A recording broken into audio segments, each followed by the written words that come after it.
นั่นเด้อบริเกาะบ่มาฮอดมาถึงแล้วพี่น้องเลยเนาะต่อจากวิดีโอที่แล้วเนาะหลังจากเข้าไปช่วยบ้าบุญแล้วเนาะมาฮอดเลยเนาะขนมพุ่นบ่จะไว้ถึงพุ่นบ่ชาวเนนชี่ชาวเนน่านะ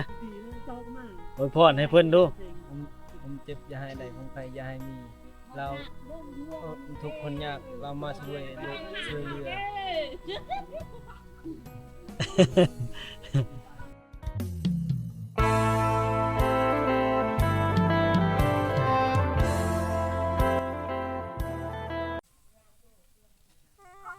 การทักทายสบายดีพี่น้องทุกคนนะสวัสดีพี่น้องทั้งฝั่งไทยและก็ทั้งต่างประเทศพี่น้องตัดภาพมาอยู่ที่เขื่อนบ่อหมอนเนาะน้องเนาะเนื่องจากไปมอบข้าวจำนวนหนึ่งแล้วก็มีปลากระป๋องข้าวต้มขนมเนาะให้แก่ครอบครัวของบ่าวบุญเนาะแต่ว่าบ่าวบุญเราไปอยู่มันเนี่ยมีแต่สาวเนื่องเนาะอายุปลายปีแล้วพี่น้องเนาะครอบครัวแล้วเนาะแล้วบัดนี้จะไปมอบให้ครอบครัวบ่าวหมอนต่อเนาะหลักก็บริจุไก่กันไปเลยเนาะพี่น้องย่างไปย่างมากก็ได้เนาะแล้วแบ่งขนมกันแล้วให้เล่ามือก่อนเนาะเดี๋ยวเฮาเครื่องไปให้เล่าเนาะเครื่องไปให้เล่าพี่น้องเลยจากว่าเจ้าภาพเจ้าสถารักเนาะผู้ใหญ่ใจดีพี่น้องทั้งสหรัฐอเมริกานะ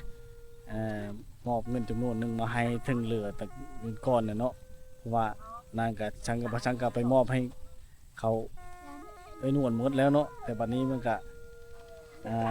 เงินยังเหลืออยู่1,300,000แล้วก็มามอบให้เขาอยู่50 กิโลนะแบ่งครึ่งกันเนาะบาดเนื่องจากว่าทางเลิกก็อยากซอยพี่น้องคนนั้นก็ลำบากคนนี้ก็ลำบากจักเช่นอะไรเนาะซอยชำเฮาซอยได้ซอยชำเฮามีเนาะซื้อเครื่องจนหมดเงินจำนวน1,300,000แล้วก็ยังค่าน้ำมันรถนี้มีแต่บ่าวผู้ไทยใช้เองเนาะก็ได้เข้าได้ไงเนาะสภาพเจ้าชะตารักก็คือพี่น้องในสหรัฐอเมริกาเนาะคือสาวแนนซี่แล้วก็สาวเอน่านะหลักๆผู้ประถมคำสู้เนาะผู้ทำบุญเจ้าชะตาในครั้งนี้เนาะคือเดือนหลักๆพี่น้องเนาะเดี๋ยวเฮามาติดตามชมกันพี่น้องเนาะค่ำเลยมาฮอดพี่กับพี่น้องเลยเล่าย่อเข้าให้พี่น้องมันบ่มีเนาะได้บ่เบิ่งเด้อมันนั่นเด้อบริเกาะบ่นักตึบได้25 กิโลเนาะแบ่งเฮินบ่หมอนแน่เฮาก็ได้เลยได้แต่25 กิโลเนาะแบ่งครึ่งกันติดชิ่งมาเนาะปลาหันบ่มันก็ได้มันสิบ่นั้นบ่มันสิบ่เกาะบ่คือบ่มาปลาอยู่ไหมพี่ฮะได้บ่ได้ก็ได้แล้วจกเอาดูนี่โจแปะอยู่ถึงนี่ก็ได้มาฮอดมาถึงแล้วพี่น้องเลยเนาะต่อจากวิดีโอที่แล้วเนาะหลังจากเข้าไปช่วยบ้าบุญแล้วเนาะมาฮอดเลยเนาะขนมพุ่นบ่จะไว้ถึงพุ่นบ่ลูกเจ้าไปใช้มันลูกชายเจ้าไปใช้ไปอันนั้นไปเกี่ยวข้าวสอนมีเท่าเมียเจ้าได้ใช่ไปนะไปเกี่ยวข้าวนะบ่คำชนี้ยังบ่ทันมาอยู่บ่ไปนอนแล้วคนเจ้าบ่ได้ไปน้ำลาบบ่จ้ะบ่ข่อยกันจะไปกันบ่ได้แปลงรถแปลงรถบ่แล้วเจ้าแปลงรถไถเองบ่ได้เงินแปลงเองเจ้าแปลงก็พอมีความรู้อยู่เนาะจักเนาะฮู้ก็บ่หลายนะพอได้อยู่เนาะมาฮอดมาถึงแล้วมื้อนี้ดีใจอยู่บ่ดีใจอยู่บ่เนี่ยดีใจเคยได้นำเขาอยู่บ่แบบคอยเอามาให้นี่มีบ่มีทีมงานใดมาลงเลยบ่เฮือนเจ้านี่มาฮอดมาถึงเลยพี่น้องเนาะคือเห็นนั่นแหละนี่แหละเจ้าภาพรักเจ้าชะตาใหญ่เนาะผู้และพี่น้องทั้งสหรัฐอเมริกาพุ่นเด้มาอุปถัมภ์คำสู้ศรัทธาทำบุญเนาะช่วยเหลือบรรเทาทุกข์จุมเจ้าในครั้งนี้เนาะคือเห็นนั่นแหละดีใจเนาะคือว่าอะไรอยากให้จุมเจ้า พอมีอยู่มีกินถึงมันสิบ่ได้หลายเนาะแต่มันก็มีความหมายความสำคัญนั่นแหละคือว่าแหละก็ดีใจได้เป็นสะพานบุญให้ในครั้งนี้นี่ก็เนาะ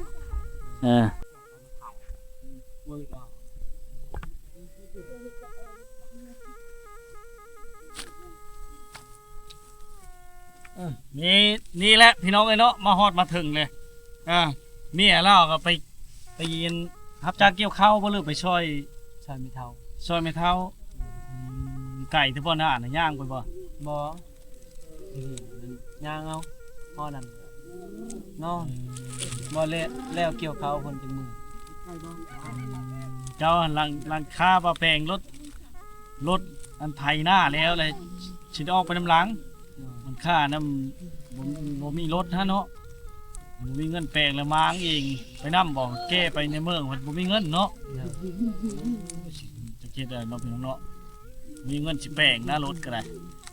มาฮอดมาถึงเลยเด้อพี่น้องเจ้าภาพเจ้าท่าใหญ่เนาะก็คือเอ้ยเดือนเนาะผู้ภาคเงินมาให้ก็คือชาวแนนชี่และก็ชาวแอนนาพี่น้องเนาะพี่น้องสหรัฐอเมริกาเนาะเงินจำนวนล้านสามก็คือว้าวแหละแบ่งให้เพื่อนบาบุญเนี่ยได้อยู่ข้าวสาร25 กิโลพี่น้องมีแก๊สนึงเนาะปลากระป๋องกับขนมครึ่งนึงเนาะเพราะว่าแบ่งเฮิน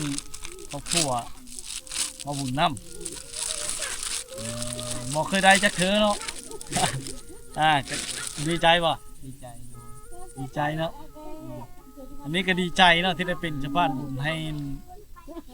ไอเดือนเนาะพี่น้องทั้งสหรัฐอเมริกานะในครั้งนี้ก็ได้พี่น้องเลยเงินจำนวนนั้นก็เท่าอันคอยนี่ก็ไม่ได้เอานับจากกีบเนาะข้าพเจ้าเองนี่ก็พี่น้องน้ำมันรถก็ซื้อใช้เองพี่น้องเลยย้อนว่าความอยากให้เขาได้เขามี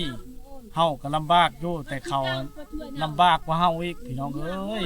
หาใส่กับอะไรเนาะหาเสื้อกับอะไรหาใส่กับท่านเนาะคือเห็นนั่นแหละยากปากโมงเนาะวันนี้ชิมีคำอวยพรในให้เจ้าภาพเจ้าท่าพี่น้องทั้งอเมริกาเป็นว่า ขอบใจเรามาช่วยเรือเอาทุกยาก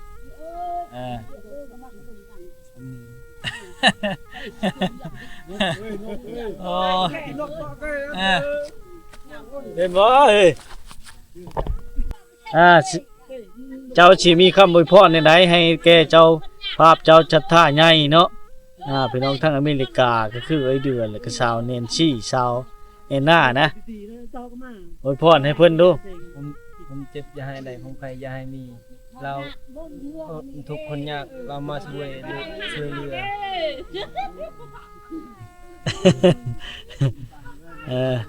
โอ้เห็นเนาะพี่น้องนี่แหละมาฮอดมาถึงเด้อพี่น้องเด้อเลิกกาดีมกดีใจหลายๆนะจนค่ำวันนี้ก็เดินทางมาเนาะพี่น้องเอ้ยเพื่อสิฮอดเพื่อสิถึงเนาะยังบ่เคยได้จักเทื่อก็เลยบ่เป็นไปเลยเนาะอันนี้ก็บ่ได้แนะนำมานะแบบจูดขนุนโลดเนาะบ่เป็นหยังเนาะได้ฉันนี่ก็ดีแล้วก็เคยเห็นอันนี้เคยนะนี่ย้ำมาพี่ก็ได้ไม่จิบ่เห็นอันนี้ก็ในน้ำมันเป็นสะพานบุญให้เนาะกะดีบกดีใจหลายๆนะพี่น้องเลยเลิกกะขอพ่อนิชัยเนาะให้เจ้าภาพเจ้าชัตท่าโมบุญเนาะกอบชวนเราชัตท่ารักก็คือในเดือนเนาะแล้วก็สาวเนนซี่สาวไอน่านะพี่น้องทั้งสหรัฐอเมริกาเนาะต่างนาให้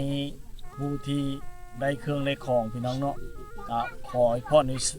ขอใช้ให้พ่อเนาะให้พี่น้องนะครับ FC เมื่อสักครู่ทุกคนเนาะจงมีสุขภาพที่แข็งแรงพี่น้องเลยความเจ็บอยู่ชั่วใดความไข้อยู่ชั่วมีเนาะให้มีแต่ความสุขและความเจริญอายุมั่นขวัญยืนพี่น้องเลยเนาะเฮงๆปังๆเด้อเพื่อเห็นคลิปนี้กันกดไลค์กดแชร์เนาะช่วยเหลือสังคมพี่น้องเลยเลิกกันสาธุเด้อคอยโชคใหญ่เข้าโชคใหญ่มหาศาลเนาะเจ้ามีกิจการงานกันยาตามลงให้สูงลิวให้เป็นคิวเป็นคันยามีวันในต้อยต่ำเจ้ามีการมีงานทำก็คอยยศเลื่อนสัน ทวีขึ้นอยู่บ่อเศร้าโชคในเขาจงมีแต่ความสุขอันตรายภัยทุกข์อย่าเบียดเบียนตนเจ้าขอให้เงินไหลเข้าไหลมาพบคือน้ำแกงเนาะให้ได้นั่งนับแต่แบงแรงเสานับบ่ไหวเนาะกินบ่บกยกบ่ลงอย่าได้หกปกเป็นหาดอย่าได้คาดเกินว่างสัพพะกำลังสมบูรณ์กะเก่าเนาะโอมูอามูมะมูนมาเด้อเนาะเงินคำแก้วอย่าได้คาดเกินทงให้ห้องใส่ดังคำในเบาให้เงินไหลเข้าเต็มกระเป๋าอึ้งตึงพี่น้องเลยโลกจะมีพียาพานนอม่านจะเห็นเวียนอย่าเกาะเคาะอย่าไกลให้ใครคาดห้างเหินแม้จะลุกย่างเยินแม้จะเดินดมดันไปทางใดสวัสดีมีไส้อย่ามีไพ่มาขวางกันอายุยืนยาวมันพันปีจะได้ล่ามีแต่ชาติเกียรติกองนะคนย้องก้าวขาดพี่น้องเอ้ยสุขสำราญภายภาคหน้าเนาะให้เก่งปังๆรวยๆเด้อสุขภาพแข็งแรงเข้มแข็งเนาะอายุวันโนสุขังพลังมันยืนการดีมกดีใจหลายๆในเลิกกับผู้เลิกเห็นคลิปนี้ก็ช่วยกดไลค์กดแชร์ช่วยเหลือสังคมพี่น้องเลยเนาะเอาว่าให้ชำนี้กับถือว่าบรรเทาทุกข์หลายๆเด้อบ่ข้าวสารใน25กิโลนี่กะว่าได้จังมื้อนี่กินคือว่า ได้เป็นเห็ด ได้เป็นทิพย์พุ่นเนาะเด้อเลิกก็มื้อใดว่างๆเลยเฮ็ดได้คันใดเฮ็ดแล้วพันเด็กตะปูสิเบิดก่อนเฮ็ดแล้วสิได้ตัดไม้มานะ2อันได้เฮ็ด3คันพอดีก็ได้ให้หลานขึ้นลูกเจ้าได้ขึ้นน่ะคอยก็บ่ได้ดอกอยากให้เจ้าเฮ็ดนั่นแหละเฮ็ดได้แท้อยากให้มันได้เนาะอันนี้ก็ดีมุกดีใจได้มาเป็นสะพานบุญให้เนาะเพลงแต่ท้ายให้เพิ่นเบิ่งครั้งเดียวเพิ่นก็ยังช่วยเหลือมีน้ำใจเพื่อแพ่เนาะเฮ็ดครั้งนี้ก็ขอให้มั่งมีชีชุกและพี่น้องเลยเนาะมาฮอดมาถึงเด้อพี่น้องเด้อเฮิ้นบ่หมอนคือเห็นนั่นแหละอีหยังก็บ่ได้บ่มีเนาะผ้าห่มก็บ่คู่ฮอดกันโอ้เลิงดูก็ดูแลเฮ็ดดูมันขยันเพ่นเนาะคือเห็นนั่นแหละพี่น้องเอ้ยชูชนคนทุกข์โลกมันก็บ่ได้เนาะคิดได้เนาะจะได้จบคลิปเพลงเท่านี้พี่น้องเอ้ยมีแต่คนขึ้นไว้แล้วเห็นบ่ว่ามีแต่จะคนขึ้นไว้แล้วยันมันเด้ไก่และข้าวสารพกไว้ยังดีนะมึงกินก็เอาไปชูเมียจะอยู่หน้าพอแหละพี่น้องเลยเนาะนี่ก็เราก็ได้ลูก2คนเนาะแปลงรถเกี่ยวข้าวเลยลายให้บ่ข้าวชุกนะลายเติบนี่คือเห็นแล้วเนาะอยู่ในนี้แล้วบ่นอนกันล่ะเฮ้ยพี่น้องเลยเลวไปทั้งใดกะบ่มีพาจะข้างเลยว่าข้างเดียวนั่นก็บ่ชุดซ้ำนี่เนาะทางเดียวก็บ่อยู่พี่น้องเลยเนาะชาตินี่มีแต่พื้นเดียวนี่ชาติน่ะเนาะให้อีกเขาเฮ้อนะกะมีแต่อันหาแนวปกไว้แล้วอันข้าวสารน่ะมันสิมีแนวเจาะนะใส่หันไว้เนาะในใช้ข้าวสารเก่าน่ะยังเท่าไหร่ย่อกันเบิ่งดูยังเท่านั้นโอ้ยเกือบหมดเนี่ยเขาให้กันโอ้ยพี่น้องเลยเนาะ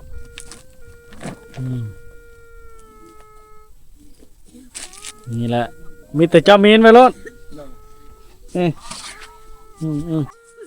นี่เนี่ยคือครอบครัวของเบ้าหมอนเนาะพี่น้องเนาะนี่กับเมียเราบ่อยู่นะเล่าค่าแปลงรถซื่อๆจังได้อยู่ก็ได้เนาะฉันก็บ่เห็นเล่าพี่น้องเลยเอาไปเกี่ยวเขาซอยแม่เฒ่าจังนี้แหละพี่น้องเนาะเฮ็ดให้ช่วงนี้ก็เราบ่ค่อยอยู่เนาะเห็นได้เฮินเล่าค้างได้กะบ่จักแนวสิเว้าพี่น้องเลยเนาะถือว่านักสุดในหมู่บ้านนะ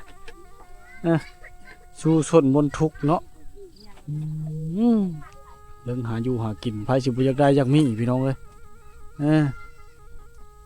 คือเห็นเลยเนาะอาศัยผ้ากังบางๆนี่ซาวก็บ่มีบัดลมมาจักหน่อยพี่น้องบ่มีบ่สิอยู่เนาะพี่น้องเอ้ย อืม